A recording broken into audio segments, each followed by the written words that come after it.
Right there, right along his spine. Is that too much? No. But it's tender, right? Oh, yeah. So I can toggle at both ends as far as movement. At this stage, I can just hold right there. It's pretty tender, right? Is it too much? No. Okay. So I'm just holding with my right hand and jostling him onto me. Now I can start to move both as well. But you see how deep it is to him? Then I'm going to back off because it might be too much. How's that, Tristan? Feels really good. Feels really good. Cool, cool, cool, cool. All right. And big in-breath for me. And exhale. How's that, Tristan? That feels good. How's your hand right there? Oh, that looks good. That looks good. Yeah. Let's do that. Look familiar, Michelle? Yeah.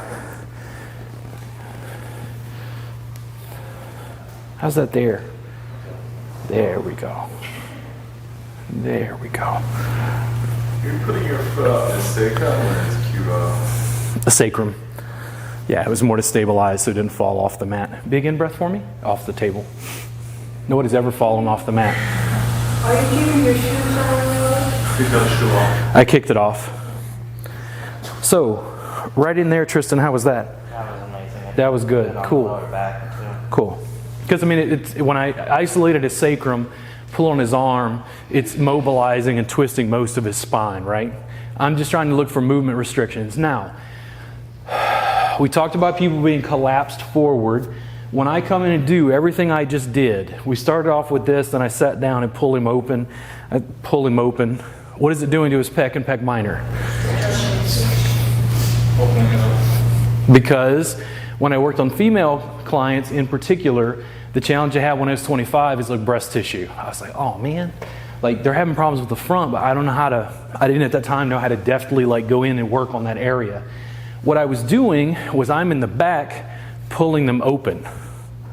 Remember how when they had lower back pain, we put them on their back and then we were using their hips to immobilize them around? Sometimes it feels kind of backwards at first until you understand what's going on.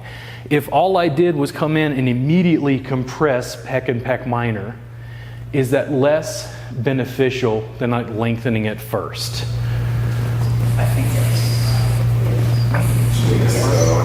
Yes. I think it somewhat depends on the client. And here's the thing.